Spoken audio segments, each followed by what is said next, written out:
The morning sun rose golden over New Busan, and the colony world looked like a painting. Twin suns climbed the pale blue sky as farmers walked into their fields, and mothers kissed their children goodbye at the school gates.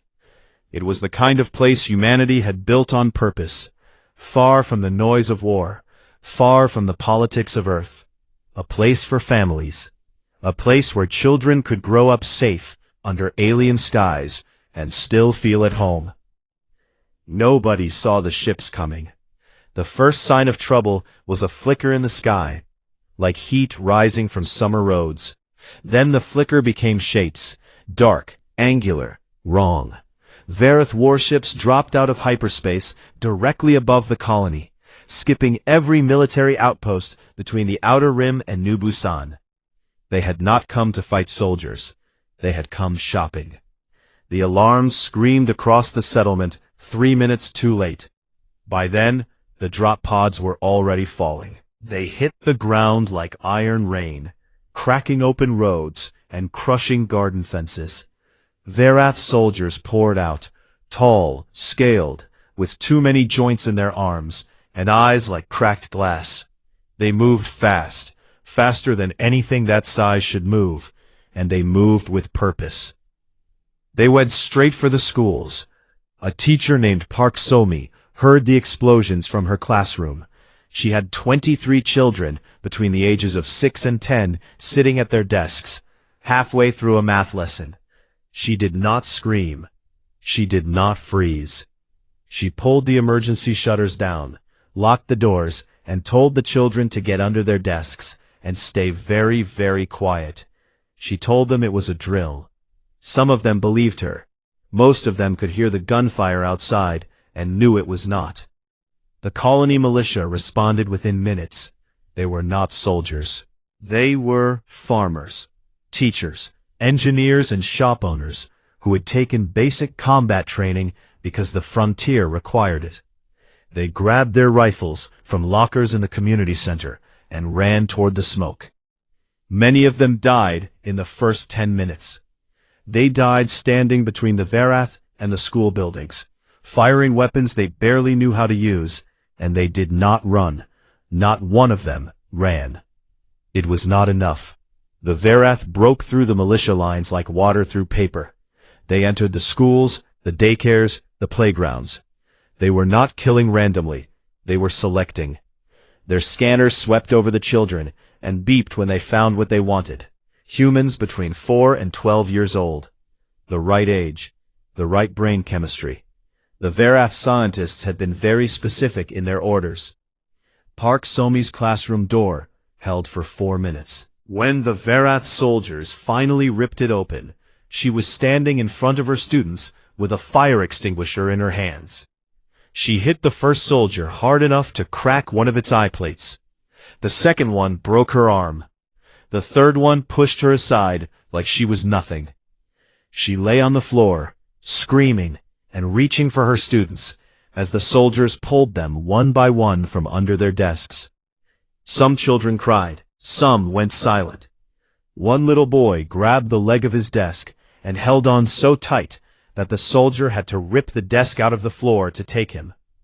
They took 19 of her 23 students. The 4 they left behind were too old, 13 and 14, not useful. Across New Busan, the same scene played out over and over. Parents ran toward the schools and were cut down. Some reached their children only to watch them taken. Some hid their children in basements and closets and prayed. Most were not. The raid lasted less than 2 hours. When the Varath ships lifted off, they took with them 2,300 children.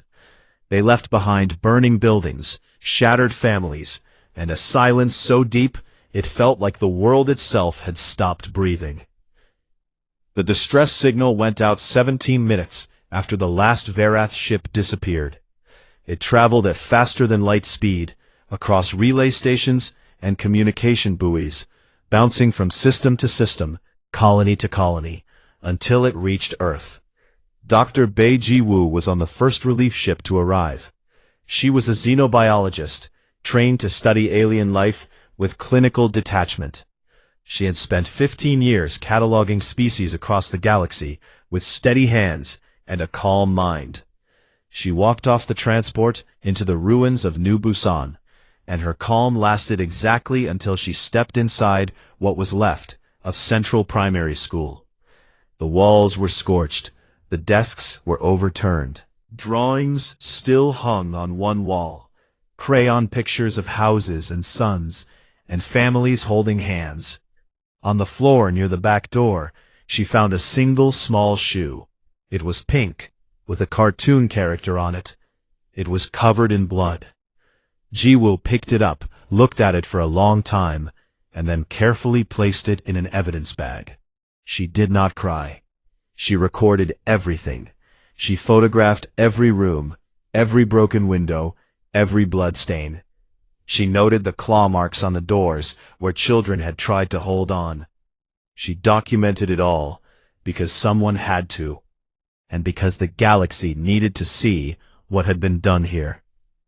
When her report was finished, she transmitted it directly to Terran Command with a single note attached.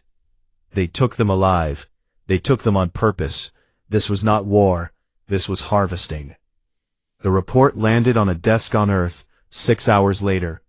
The desk belonged to Admiral Kang Do-yeon, Supreme Commander of the Terran United Fleet. He was a tall man with gray at his temples and a face that rarely showed emotion. He had commanded fleets in 3 border conflicts and never raised his voice in any of them. He read the report once, slowly. He read it again. He looked at the list of missing children and found a name he recognized, a friend's daughter, 7 years old, who liked to draw stars. He set the datapad down on his desk very carefully, as if it might break. He straightened his uniform. He pressed the comm button on his desk and spoke to his aide in a voice that was perfectly flat, perfectly steady, and somehow the most terrifying sound that anyone in that building had ever heard. Wake everyone up. Across the frontier, across every human colony and station and outpost in the galaxy, the words spread like fire through dry grass. And in every home where the news arrived, the reaction was the same.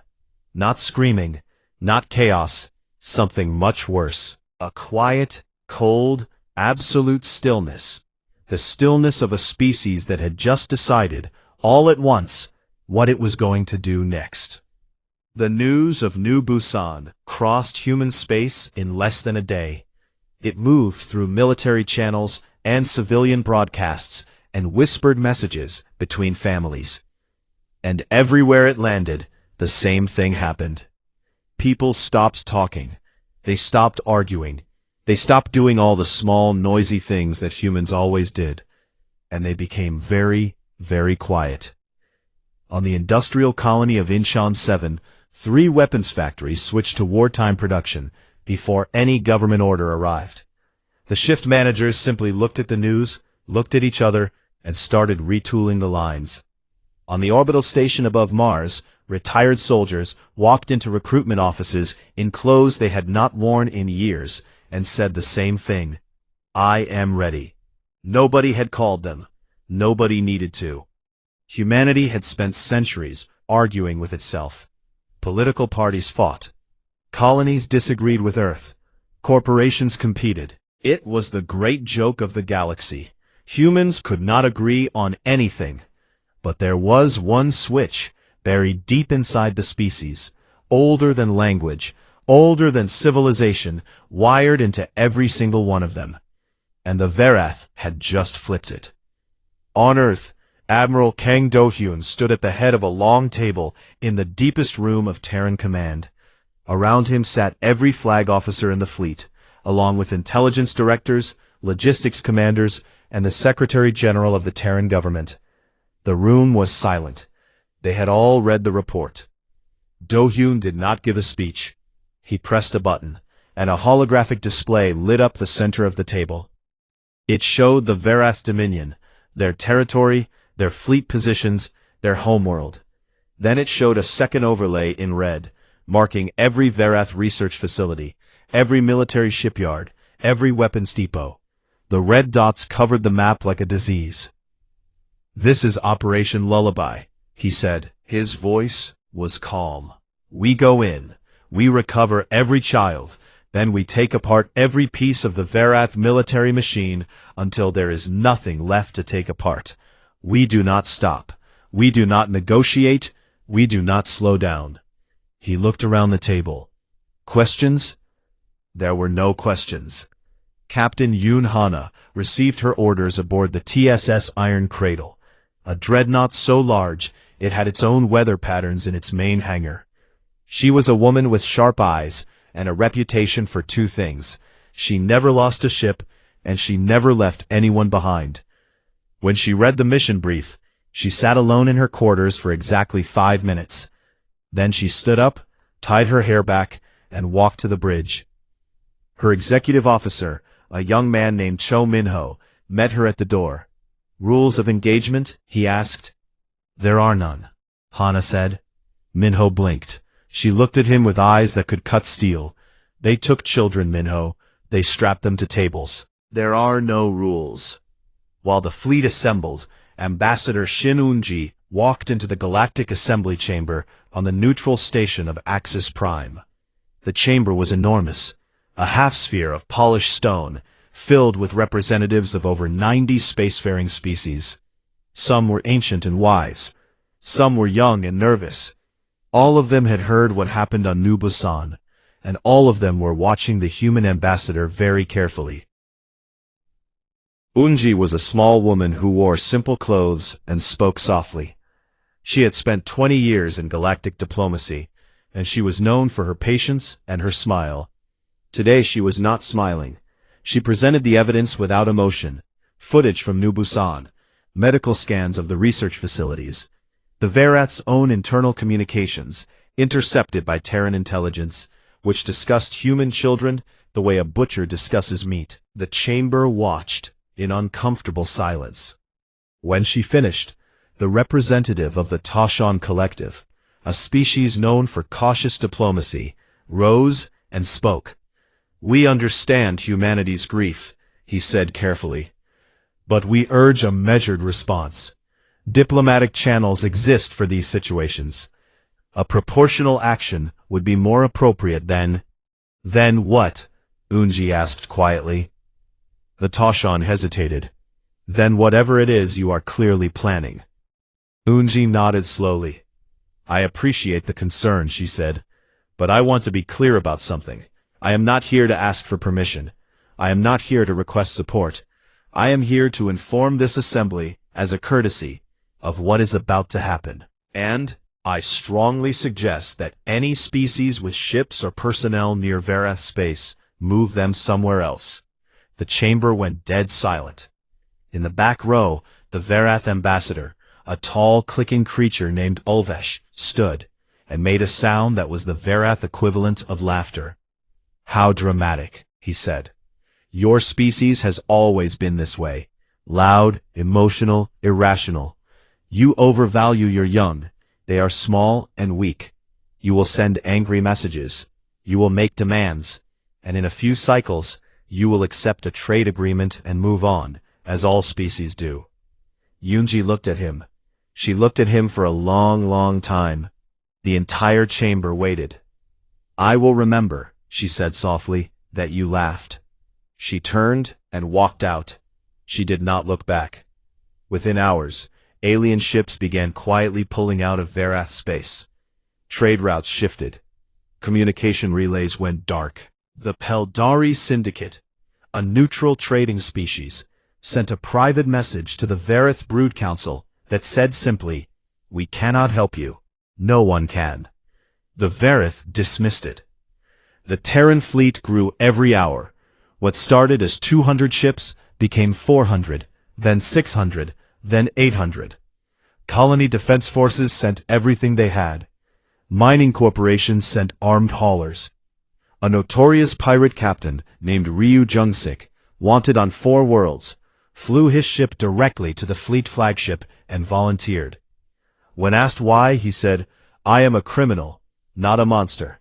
Those are children." On the final day before departure, every ship in the fleet received the same transmission. It was broadcast on every channel, in every human language, simple and clear enough for the whole galaxy to hear. "We are coming for our children."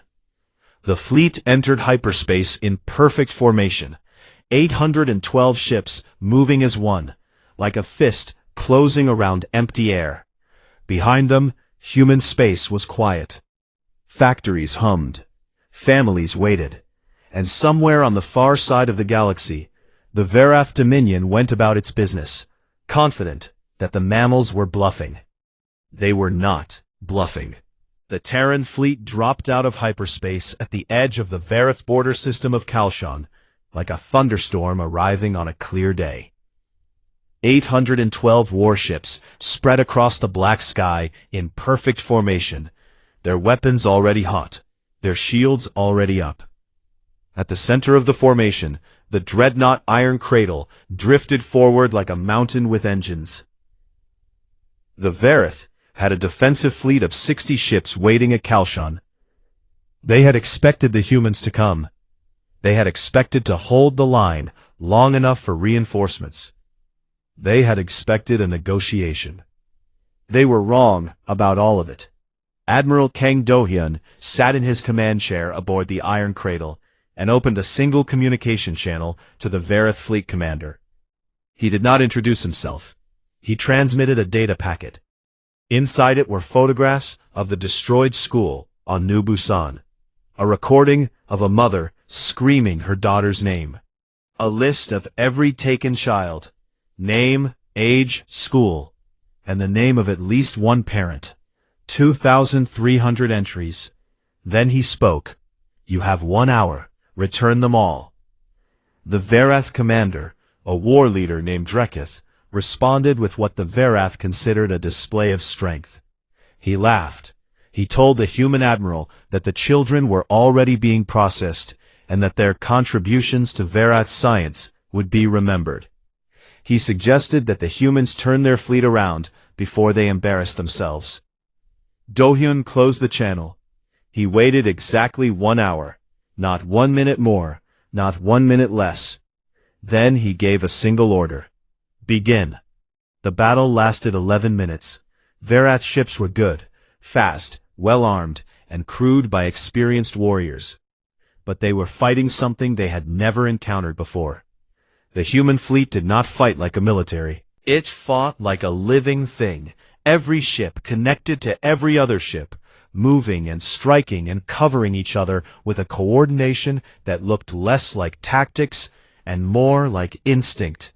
Fighter squadrons wove between capital ships. Destroyers pushed through gaps that should not have existed. The Iron Cradle fired its main batteries twice, and 2 Verath cruisers stopped existing. When it was over, 60 Verath ships were burning wreckage. Not a single human vessel had been destroyed. 3 had taken moderate damage. None had retreated. Do-hyun did not pause. He did not collect survivors. He ordered the fleet forward. They hit the next system 12 hours later. Then the next. Then the next. Each time, the pattern was the same. A transmission with the children's names. A deadline. And then, violence so fast and precise that alien observers watching from long range could barely follow it. On the ground, Sergeant No Tae-sung led his squad through Verath military installations with cold efficiency. Tae-sung was not a big man, but he moved like something built for a single purpose. His squad had been selected from volunteers across the ground forces. Every one of them had a personal connection to the taken children. A niece, a son, a neighbor's daughter. They did not talk much. They did not need to. On the 4th day of the advance, Tae-sung's squad breached a Verath research outpost on the moon of Verath colony world Sec 4. Inside, they found what they had been looking for, and what they had been dreading. A laboratory. Clean, well-lit, organized. And inside it, evidence that human children had been strapped to surgical tables and operated on while alive. The neural compound the Verath wanted could only be harvested from active, conscious brain tissue. Taesung stood in the middle of that room and stared at a small restraint chair designed for a child no older than 6. His hands were shaking. A Verath scientist was found hiding in a storage room nearby. When Taesung saw him, something behind his eyes went dark. His squad had to physically pull him away. 2 of them held his arms, while a third stood between him and the Verath, talking to him in a low voice until the red faded from his vision. They took the scientist prisoner. Taesung did not speak for the rest of the day. Behind the front lines, Dr. Bei Jiwoo worked without rest. She moved from captured facility to captured facility, cataloging everything: data drives, medical records, equipment. She pieced together the full scope of the Verath operation, and what she found made her sick. The children were alive, most of them, but the experiments had been ongoing since the day they arrived. The Verath had treated them like laboratory animals. No, worse, they had treated them like crops. She transmitted her findings to Earth unedited. She included everything: the photographs, the medical data, the Verath scientists' own notes, written in their clicking language, translated into English by military intelligence. She wanted humanity to see. She wanted the galaxy to see. She wanted no one ever to be able to say they did not know. When the data reached human space, the reaction was beyond anything the galaxy had ever witnessed. Neutral human factions declared for the fleet. Corporations donated entire ship fleets. A criminal syndicate that operated in the outer territories sent 30 armed vessels, and a message that read, "Use them, no charge. Get the kids back." Even species that had no stake in the fight sent quiet messages of support because they could see what was happening. And they understood that this was not a war. This was a parent coming for their child. And the parent had 800 warships.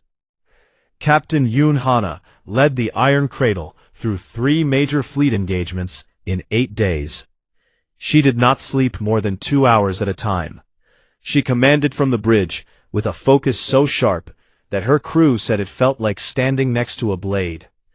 Alien intelligence analysts who monitored the campaign began calling her the Mother of Wrath. The name spread across the galaxy. The Galactic Assembly, growing nervous, sent a delegation to request restraint. Admiral Do-hyun received them aboard the Iron Cradle. He was polite. He offered them tea. They sat in his office and spoke carefully about proportionality and the importance of maintaining galactic stability. Then he turned a screen toward them and played a 30-second clip from a Verath research facility. It showed a 6-year-old human girl strapped to a table, awake, while a Verath surgeon worked on her skull. The girl was crying and calling for her mother. "Define restraint," Do-hyun said quietly. The delegation left. They did not return. On the 15th day, the Terran fleet arrived in orbit above the Verath homeworld. Every weapon was charged. Every ship was in position. The planet below was green and vast, and full of billions of Verath who were only now beginning to understand what was happening. Do-hyun opened a channel to the Brood Council. His face appeared on every screen on the planet. "You took 2,300 of our children," he said. "You will return every single one of them, alive, or your species ends tonight. You have until sunrise." Below, on the surface of the Verath homeworld, night was falling. And for the first time in the history of their species, the Verath were afraid of the dark. The Brood Council chamber was deep beneath the surface of the Verath homeworld, carved from black stone, and lit by bioluminescent fungi that pulsed like slow heartbeats. It was the most protected place on the planet. 7 matriarchs sat in a circle, their scaled bodies rigid, their glass-like eyes fixed on the holographic display above them that showed the human fleet in orbit. 800 points of light, arranged in a pattern that the Verath military analysts had called a noose. Matriarch Ulsha, the eldest, and most powerful of the seven, had ruled the Brood Council for 40 cycles. She had overseen the expansion of the Dominion into 12 new systems. She had crushed 2 rebellions and negotiated 3 trade wars without losing a single colony. She had never, in her entire life, been afraid. She was afraid now. "They are mammals," she said, her voice clicking in the old formal dialect. "They are short-lived, soft-bodied, emotional creatures. They should not be able to do this." But they had done it. In 15 days, the human fleet had cut through Verath border defenses, destroyed 4 major fleet groups, captured 9 military installations, and pushed all the way to the homeworld, without stopping once. The Verath had thrown everything they had at the humans, and the humans had walked through it like it was rain. The council argued. Some wanted to negotiate, some wanted to fight to the last ship. One young matriarch suggested releasing the children immediately and begging for mercy. Ulsha silenced her with a look. "We still have the children," Ulsha said. "They are our leverage. If the humans attack, we will destroy the specimens. They will not risk it." She ordered the threat transmitted to the human fleet. The message was simple. Any attack on the homeworld would result in the immediate termination of all human subjects in Verath custody. Ulz sat back and waited for the humans to hesitate. She did not understand humans very well. Aboard the Iron Cradle, Admiral Kang Dohyun read the Varath threat. Captain Yoon Hana stood beside him. Neither of them spoke for a moment. Then Dohyun turned to his communications officer. "Get me Sergeant No Tae-sung," he said. The plan had always existed. From the moment Operation Lullaby was conceived, there had been a secondary mission, planned in secret, trained for in silence, held in reserve for exactly this moment. It was called Whisper Drop. 40 stealth pods, each carrying a 4-person special operations team, designed to be invisible to Varath sensors, capable of atmospheric insertion without detection. Their mission was simple: get to the children before the Varath could carry out their threat. Tae-sung received his orders in the staging bay of a light carrier positioned behind the main fleet. His team, 3 soldiers he had trained with for 6 years, checked their gear without speaking. Each of them carried light weapons, breaching tools, and medical kits. Each of them knew that if the Verath detected them before the children were secure, the mission would fail and the children would die. The stealth pods launched in total radio silence. 40 metal seeds falling toward the planet below, coated in sensor-absorbing material, dropping through the atmosphere like ghosts. On the surface, the Verath defense grid scanned the sky and saw nothing. Tae-sung's pod hit the ground in a forest 3 kilometers from the primary research complex. He was out and moving before the pod finished cooling. His team followed, 4 shadows running through alien trees under a sky full of human warships. They reached the complex in 40 minutes. Other teams hit other facilities across the planet at the same time. Perfect coordination, no communication, just trust and timing. Tae-sung's team breached the outer wall through a drainage tunnel that Terran intelligence had mapped from intercepted construction records. They moved through underground corridors lit by that same pulsing fungal light, past laboratories and storage rooms, following the building plans loaded into their helmet displays. They found the children on sub-level 4. There were 312 of them in this facility alone. Some were in holding cells, bare rooms with hard floors and no windows. Some were in medical bays, connected to machines that hummed and clicked. Some were in stasis pods, their small bodies suspended in blue fluid. All of them were alive. Tae-sung moved through the cells quickly, his team securing each room, neutralizing Verath guards with precise, silent efficiency. In the 3rd cell block, he found a boy sitting against the wall, thin and pale, with dark circles under his eyes. The boy looked up at the armored soldier in front of him, and his cracked lips moved. "Uncle?" It was his nephew, Lee Hajun, 8 years old. Taesung dropped to one knee. He pulled off his helmet so the boy could see his face. Hajun stared at him, and then something broke inside the child, and he lunged forward and grabbed Taesung's armor with both hands, and would not let go. Taesung picked him up with one arm, and held his rifle with the other, and kept moving. He did not put the boy down for the rest of the operation. Across the planet, the extraction teams worked fast. In the largest facility, Dr. Bei Ji-woo had been inserted with a medical team. She moved from child to child, checking vitals, administering emergency treatment, wrapping them in thermal blankets. Some children were unconscious, some were screaming. Some just stared at nothing, with eyes that had seen too much for their age.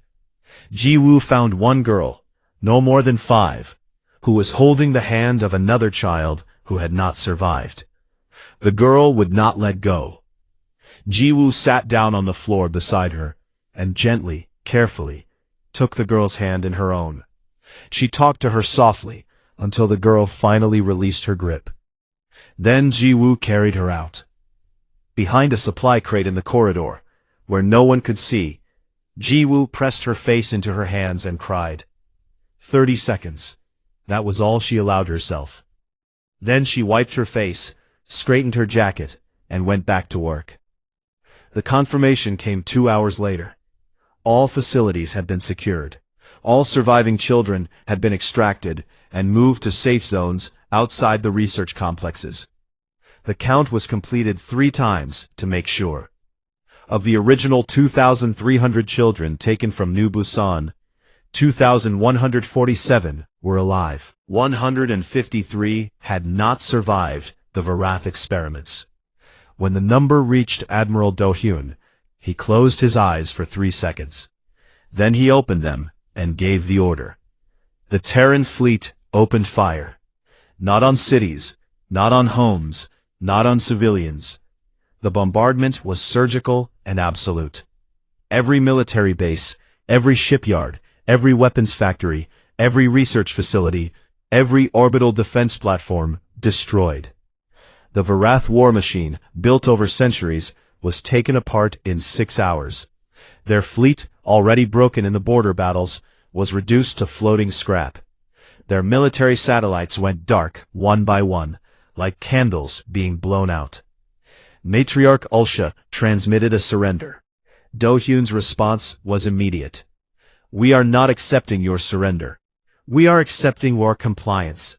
There is a difference. Your military is dissolved. Your government is dissolved. Your colonies will be placed under Galactic Assembly oversight. The members of your brood council will be transported to Earth to stand trial for crimes against humanity. These are not terms. These are facts. The transmission ended. Ulsha sat in the dark of her council chamber, surrounded by silent matriarchs, and understood for the first time what she had done. She had poked a sleeping animal, and discovered it was not an animal at all.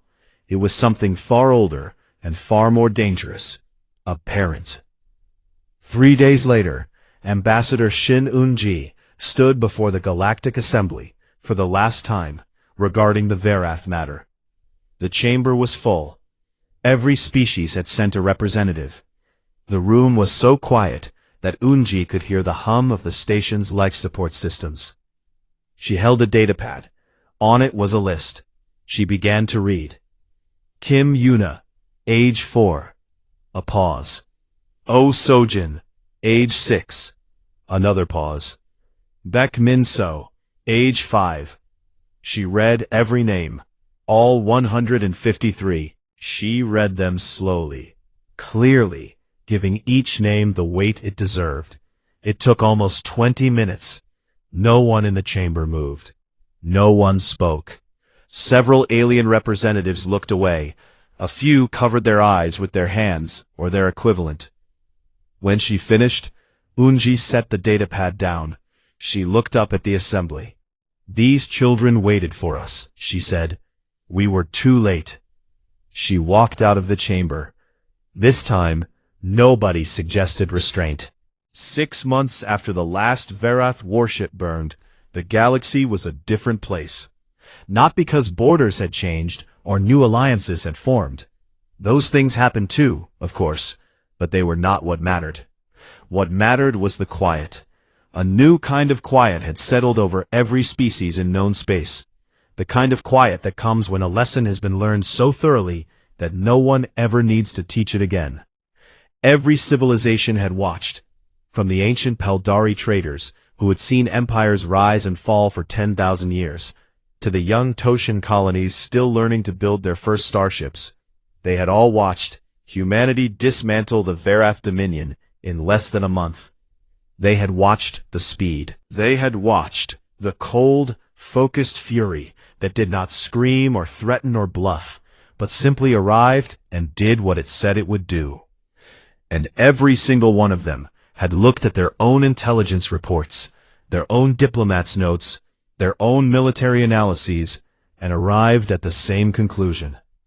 It was not written in any treaty. It was not declared at any summit. It did not need to be. It was simply understood, the way gravity is understood, not because someone explains it, but because you feel it in your bones. You do not touch human children. Some alien scholars gave it a formal name. They called it the Lullaby Doctrine, after the operation that had carved it into galactic law. Others simply called it the First Rule. A Peldari merchant captain, when asked by a young crew member why they always gave human family ships extra clearance and priority docking, simply said, "Because I watched what happens when you don't, and I plan to die of old age." On Earth, the trials of the Verath Brood Council lasted 3 months. They were conducted fairly, with full legal representation and translation services. Humanity wanted the galaxy to see that it was not a species of mindless revenge. The evidence was overwhelming. Matriarch Ulsha sat in the defendant's chair and watched the footage from her own research facilities played on screens for the court and the galaxy to see. When the verdict came, guilty on all counts, she said nothing. She had stopped speaking weeks earlier, after a human lawyer had asked her a simple question she could not answer. Did you know their names? She had not known their names. She had not thought to ask. They were specimens to her, and that single fact, more than any military defeat, was what destroyed her. Admiral Kang Do-hyun retired from active service on a Tuesday morning, without ceremony, without speeches. He signed his papers, shook hands with his successor, and took a civilian transport to New Busan. The colony had been rebuilt. New buildings stood where old ones had burned. New trees grew in parks where drop pods had cratered the earth. The twin suns still rose the same way they always had. He walked to the memorial. It stood at the center of town, where the old central primary school had been. A wall of dark stone, polished smooth, with 153 names carved into it. In front of the wall was a garden, planted by the families, tended every day. Flowers from Earth and from New Busan grew side by side, tangled together. Do-hyun stood before the wall for a long time. He found the name he was looking for, the daughter of his old friend. He reached into his coat and pulled out a small stuffed rabbit, worn soft from years of being held. His friend had given it to him after the liberation, said his daughter used to carry it everywhere, said he wanted someone to place it at the memorial because he could not bring himself to go there yet. Do-hyun set the rabbit at the base of the wall, below the little girl's name. He straightened up. He saluted, a full, formal salute, held for a long time. And then, alone in the garden with no one watching, he lowered his hand and let himself cry. He cried the way soldiers cry, silently, with his jaw tight and his shoulders shaking, letting out the grief he had carried for 6 months, because his job had not allowed him to feel it, until now.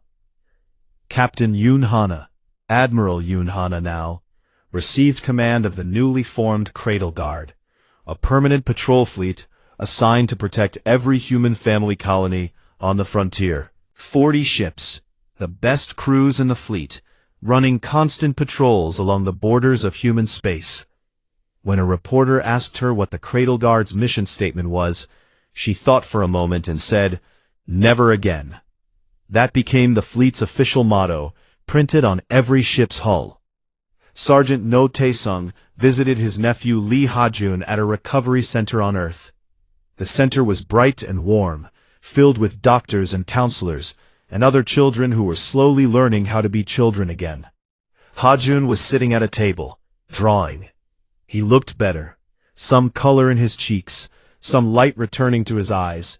Not all the way back, maybe never all the way back, but alive and feeling. Taesung sat down across from him. Ha-jun pushed a drawing across the table without looking up. It showed a stick figure in green armor, carrying a smaller stick figure. The soldier was very big, and the child was very small, and they were surrounded by stars. "That is you," Ha-jun said quietly, "carrying me." Taesung looked at the drawing. He folded it carefully and put it in the inside pocket of his jacket, right against his heart. He never took it out. Years later, when he retired, they found it still there, creased and faded but perfectly preserved. Dr. Bae Ji-woo published her complete report on the Verath experiments. It was 600 pages long, meticulously documented, clinically written. She dedicated it with a single line on the first page. "For the 153 who waited for us, but whom we reached too late." The report was translated into every known galactic language and distributed to every species. Several alien governments made it required reading for their diplomatic corps. One species, the Helene, added it to their children's education curriculum under the heading "Why We Are Kind." Ambassador Shin Eun-ji returned to diplomatic work. At a reception on Axis Prime, she was approached by the ambassador of a species called the Dren, large, powerful, and relatively new to galactic politics. The Dren ambassador leaned close and asked, in a tone he probably thought was subtle, whether humanity would ever do something like the Verath campaign again, or if it had been a one-time display. Eun-ji held her glass of wine and smiled the way she always smiled, warm, polite, with something sharp hidden behind it. "That is entirely up to everyone else, is it not?" she said. "We are a very peaceful species. We build farms, we raise families, we write poetry and argue about food. We are wonderful neighbors. You will never find a friendlier species in this galaxy. But I would pray, Ambassador, that you never have to find out what we are when we are not being friendly." The Dren ambassador did not ask any more questions. On New Busan, the new school opened in the spring. It was bigger than the old one, with wide windows and a playground that stretched all the way to the edge of the farmlands. The walls were painted bright colors by the parents, and the classrooms were filled with books and art supplies, and all the small, important things that make a school feel safe. On the first day, children walked through the gates holding their parents' hands. Some of them were new to the colony. Some of them had been there before. Some of them had been taken and brought back, and were now, slowly, carefully, learning to trust the world again. A teacher named Park So-mi stood at the door. Her arm had healed. She had refused a transfer. She welcomed each child by name. Above them, visible against the pale blue sky even in daylight, a single point of light moved in a slow, steady arc across the heavens. It was the running lights of a Cradle Guard patrol ship, circling the colony like a watchful eye, like a promise written in light. The children looked up and waved. The ship blinked its lights twice, a hello. And across the galaxy, on 1,000 worlds, orbiting 1,000 different stars, 1,000 different species looked up at their own skies and remembered the same simple truth. It was not written in any law book. It was not enforced by any treaty. It was older than all of that, and stronger. It was the truth that humanity had carved into the very bones of galactic civilization, written in fire and sealed in blood, and it said this: there are some things you do not do. And at the very top of that list, above all others, now and forever, you do not harm human children.